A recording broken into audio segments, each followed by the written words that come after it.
Right, guys, this is Roger here on Affinity Extra, here to celebrate gospel music of black origin, and this is how we do it. We talk the thing, as I say, and actually talk from experience, not in a dogmatic trial where I talk about current subjects, and a subject which I did speak to about a few years ago now was about Chris Kaba.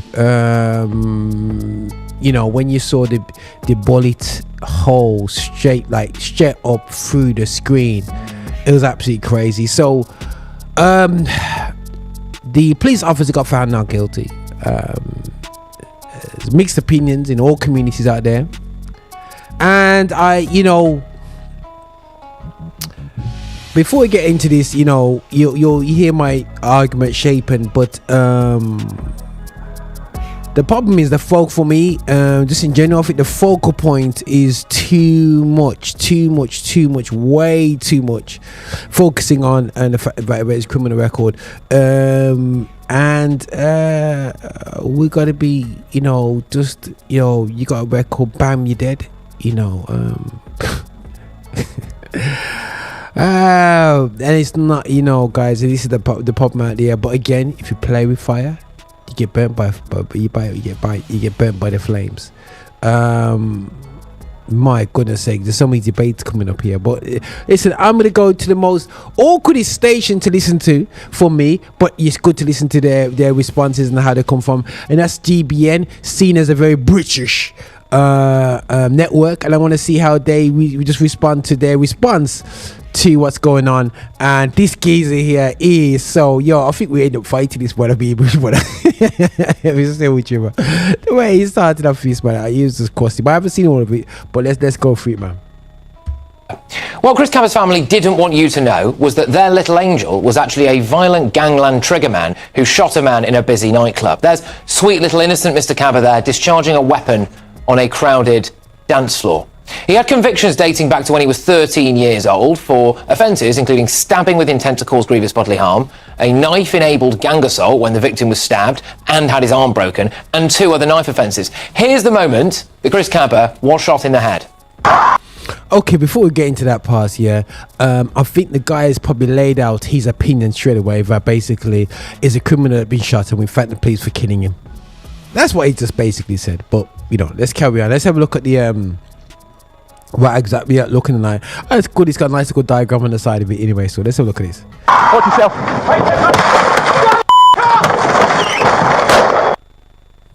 The Audi that he was driving was used as one of 2 getaway vehicles the night before the police shooting. 3 masked men fired a shotgun twice at unknown targets outside a school in Brixton. Apparently, he was also part of a music group who released a video seemingly boasting about shooting people.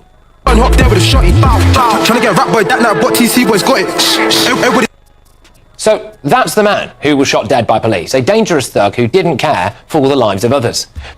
So basically, they justified the blatant killing of a man because of his previous behaviors, but not focusing on of what's just happened, because what's just happened was, no question asked, it was killed. But again, I keep on saying, guys, and to young people, this is the problem is when the things that I'm moaning about, in terms of the culture that we put out there for people to judge us on, is unfortunately we put out tunes about murder. Like, guys, really, I'm not saying everything what this guy's saying, but what this still does, it kind of shies away from the fact that basically innocent black men are getting abused by the police, and they jump it up and almost saying well done. But let's have a listen to them talk anyway. So because the reason why I'm playing is because more time that a lot of people don't listen to these type of channels, and because they're this and that, but I'm gonna grip through it, man, and listen to what they're saying. The jury weren't allowed to know that information in case it clouded their judgment, and it still took them just 3 hours to find the police officer not guilty. Here is some members, anyway, of Mr. Kaba. And sorry, I did watch the video anyway still, and he didn't really help himself. I always say to my children, whether you're innocent, guilty, whatever, if you don't want to get anything further with the police, you come out of the car. You do not reverse the car back into another vehicle and try and escape. So Yeah. So that's that. Yeah. So, guys, listen. I'm not slate. I'm not saying that that the verdict is fair, not fair, whatever. This. So yeah, we're gonna get into this. Was family. Today, we are devastated. The not guilty verdict leaves us with a deep pain of injustice, adding to the unbearable sorrow we felt since Chris was killed. No family should endure the unimaginable grief we have faced since Chris was stolen from us. Look, I feel for them. I don't want anyone to lose a relative, all right? But you should know that the family demanded that the police officer was named, which, in my view, put his life at risk. But they did want to ban journalists from ever being able to report the truth about their beloved little Chris's criminal record. Funny that, isn't it? I think London Mayor Sadiq Khan should resign. Here's what he said after the shooting. My thoughts are with Chris Kaba's loved ones today. His death has had a huge impact on Londoners, in particular black Londoners. Anger, pain and fear has been felt across communities, along with a desire for change and justice. There's nothing wrong what Khan said, because that's what it was felt at the time as well. I'm not in London, but this is like, really? So that's what happened. That's a true feeling. So, mate, calm down. Oh, hang on. What about the pain and the anger that people would have felt when Chris Kaba was shooting at them? In my opinion, Jeremy Corbyn is a disgrace. Standing with his little fist up in the air. Justice for Chris Kaba. Yeah, OK. I mean, you've got a load of white middle-class losers who look like they need a wash coming out and crying racism. Justice! Now! Justice! Now! Chris Kaba! Chris Kaba! But they feel really, really stupid today, don't they? These are the same idiots that turn up at every protest. I bet if you go into their bed sits, they've just got a load of different placards for each occasion, ready to go. If you read the BBC today, frankly, it's like that they've taken Chris Kaba's side, isn't it? Describing him as an unarmed father-to-be. The local Labour MP for Clapham and Brixton Hill, Bel Ribeiro Addy, get this, is, quotes, supporting the family. All right, so apparently they want urgent efforts to rebuild trust between police and the community. Well, the only thing that Chris Kaba trusted was his gun, wasn't it? The Independent Office for Police Conduct released a ridiculous statement, all geared towards appeasing the family. Firstly, we want to acknowledge Chris Kaba's family and friends today as they continue to grieve his death more than 2 years on. Our thoughts and sympathies remain with them and everyone else who's been affected. Look, I'm sorry, but the guy was an absolute monster. I don't wish death upon him, but I mean, we can't be too sentimental about this, can we? The Runnymede Trust charity said they had full solidarity with Kaba and his family. What about showing... Listen, there's one thing I must admit when it comes to situations. Now, a criminal, like, one thing I don't like is that the police are not executioners. They're not the judge and jury. And the problem is that this case now, and Chris Kaba's families know who he is and what he's done, and they know that he's not, he's been in trouble, because obviously he's been in trouble from the age of 13, they're saying.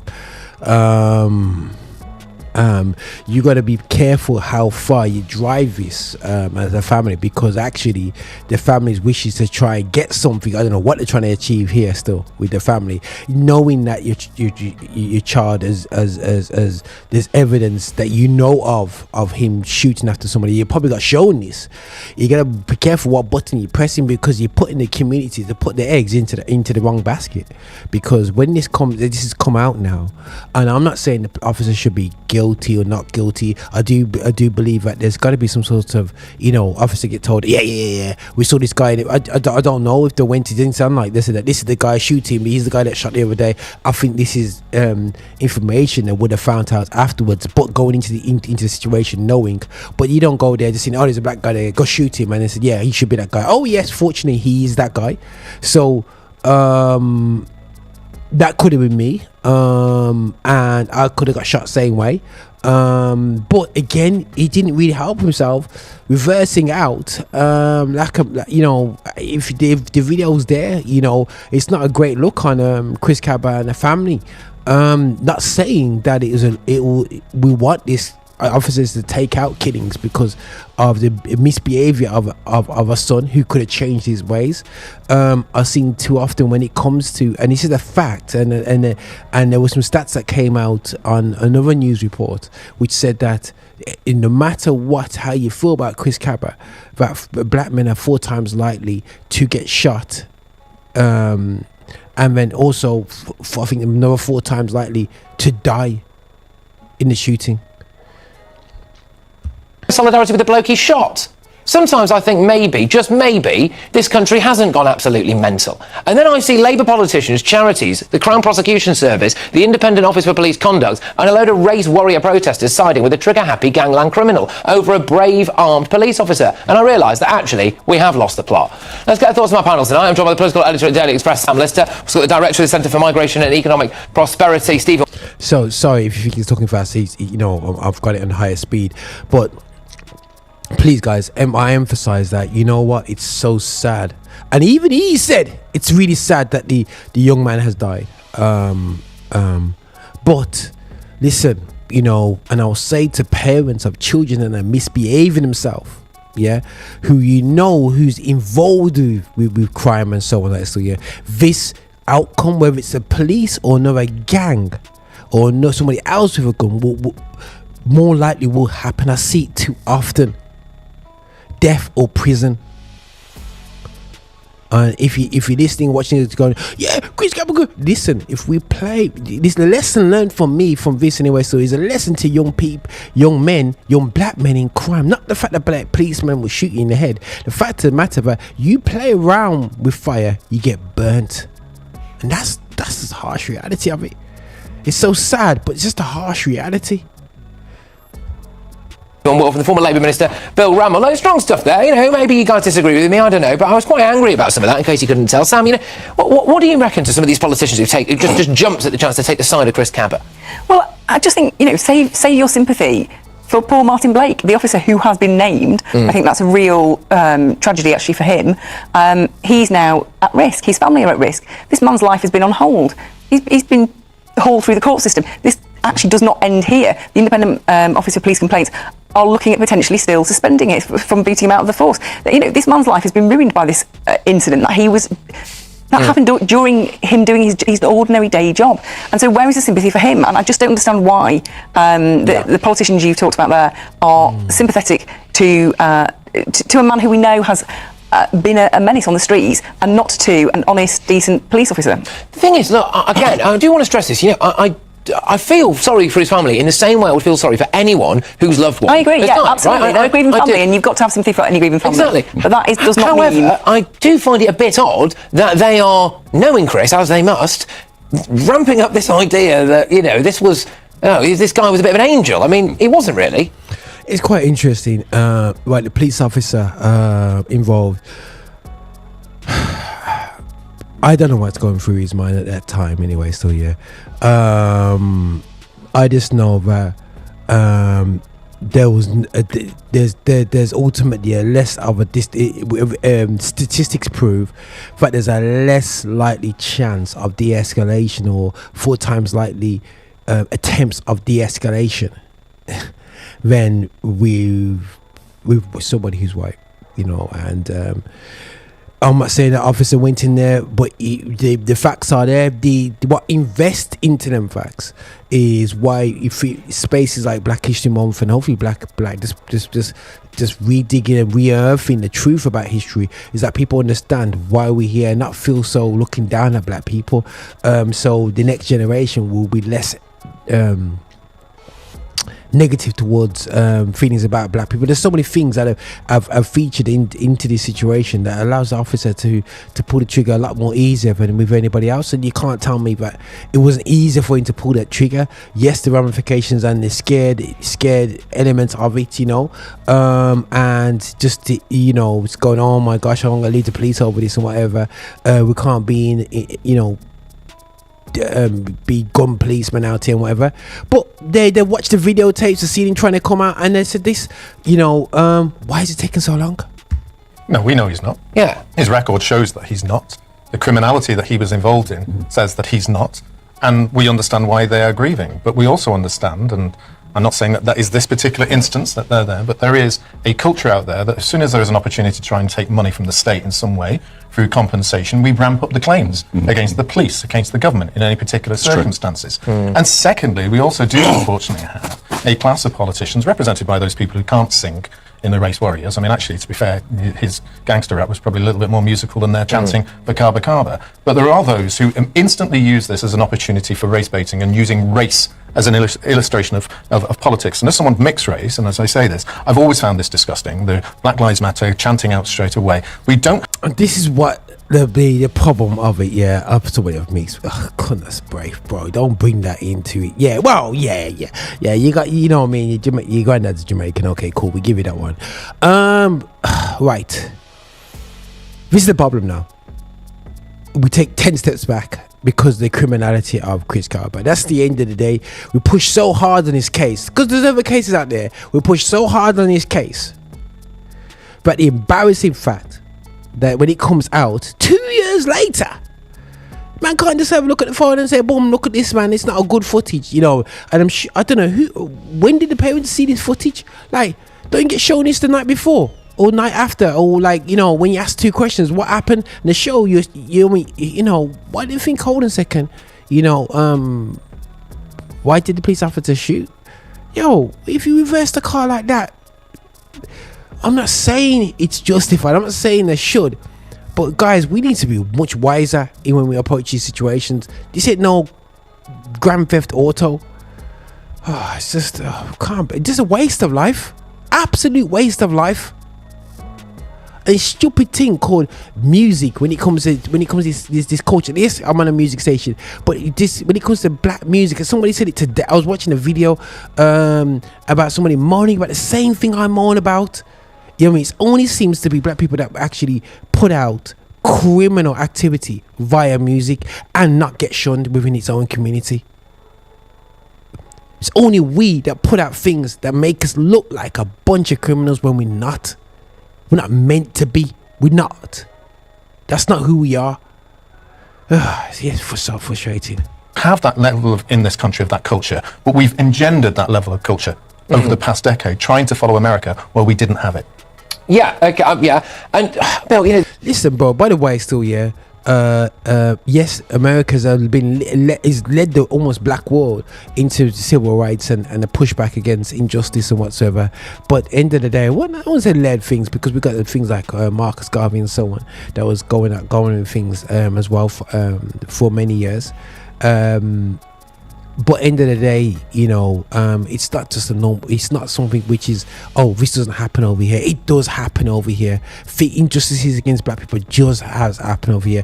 In disproportionate amounts of young black men are in prison, and there's responsibilities within our communities as well as the system to sort this out, and we've got to both come together to work towards it. That's just my opinion. And also religious organizations as well, we've got a part to play in this stat as well, you know, so everyone needs to come together and sort this thing out. We've got a lot of people, Sadiq Khan, Jeremy Corbyn, I mean, the Labour MP that was in question in the local area, they're supporting the family. Yeah, I mean, Sadiq Khan, I mean, surely this is a resignation matter, isn't it? I mean, initially coming out to bat, saying, you know, justice for Chris Kaba or whatever, saying that, you know, black people don't feel safe in London. I mean, that was a really, really dangerous thing to be saying at that time, especially in light of what we now know, no? I think Sadiq's comments were ill-judged, and I think he needs to reflect upon that. I mean, you know, my thoughts are with Sergeant Blake and his family, who've been through hell, and policing violent criminals is a really challenging, difficult job. However, no one is above the law.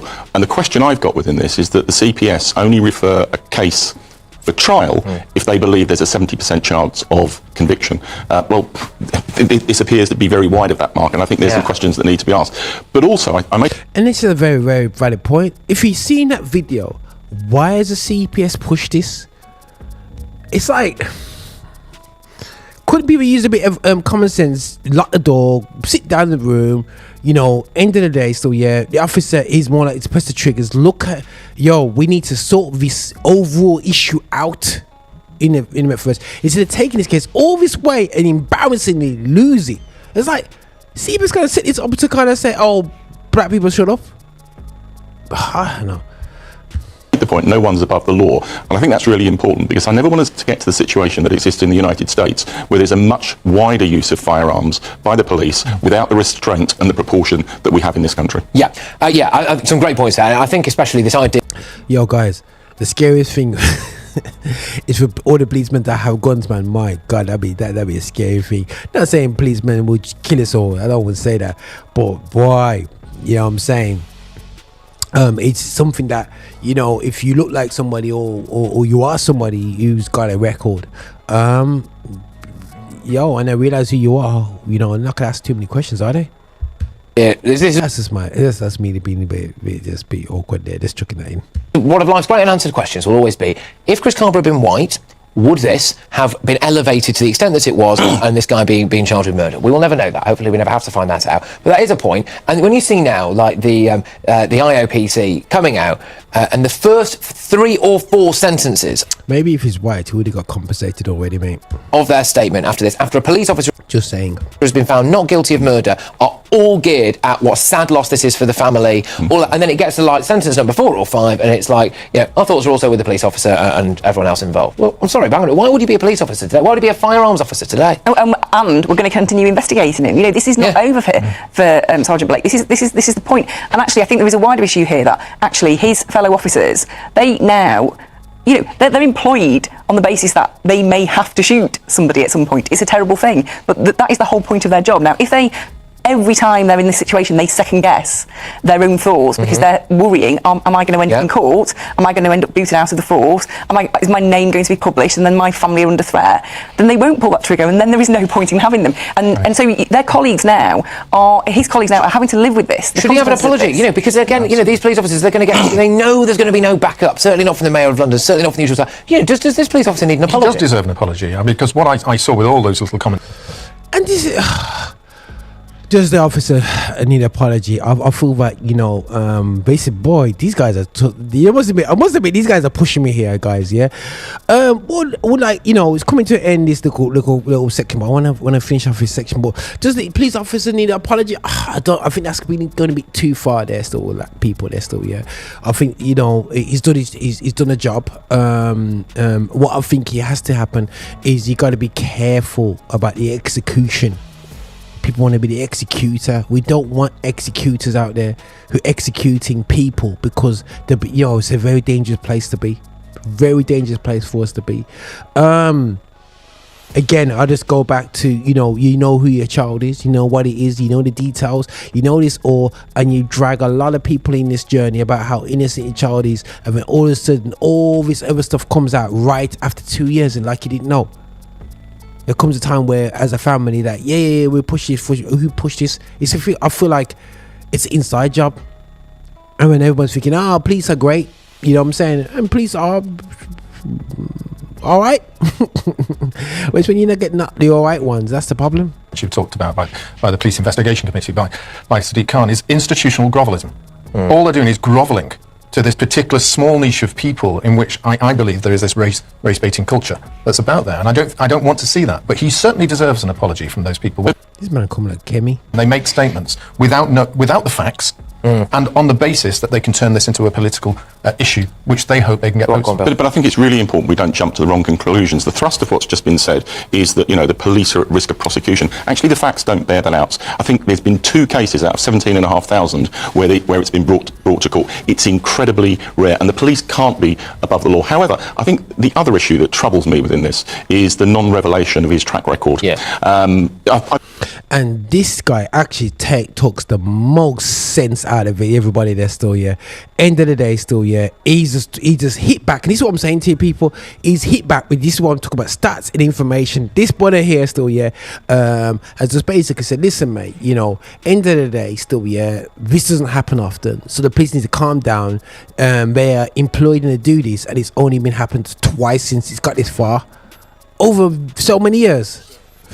I personally got some experience of that before I was an MP, supporting someone who went as a witness to court for a guy who had assaulted a student, sat there for 2 days, he was sentenced, and then his track record came out with crimes as long as your arm. And I think there needs to be a review. I understand the issue of prejudicing a court case, but you know... Surely that's relevant. See, I felt exactly the same way as you with that, because I was looking at that and I was trying to think, all right, so if I was on that jury and I was shown, presumably I was shown a bit more as well than some of the stuff that was released there, but the gist of it is a car chase followed by a shot being fired and what happened. And I think, you know, there was possibly a chance that police officer could be found guilty of murder. And then 24 hours later, all of this comes out.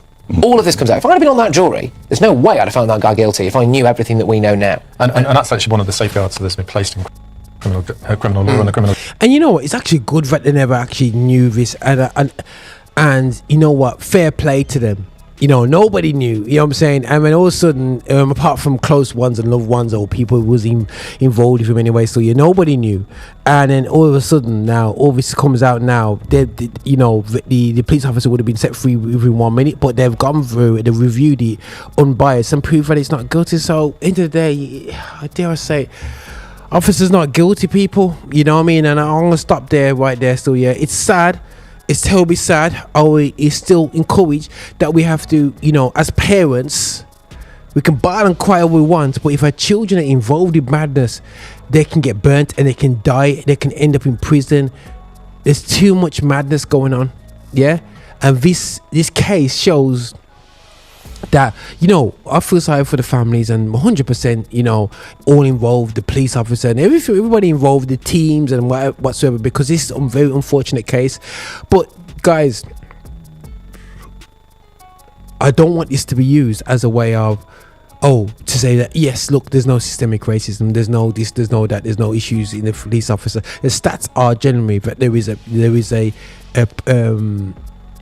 prejudicial approach towards actions against black people. We are not just everybody. There's criminals in all races, but we seem to be the ones that end up dead. So they need to be looking, something to work in partnership, not to blame the police officer, and we got to do our part. And as I said, everybody's got to do their part to change this in our community. I just don't want this to be like GBN making out to be, that this isn't our problem in our UK and let's move on, and it says this is just a bunch of loudmouth black people in the corner. So, you know, it's a tough subject, guys, really tough one. Why did it take 2 years to get here? This could have been knocked out the park within a few months, but I don't know about the system, you know what I mean? I know if this is a setup, man. Yeah, all right then, people. Hi, and thank you for watching. Make sure you subscribe, you like, and you comment, and make sure that you're sharing the videos and watching so much more. We have loads of content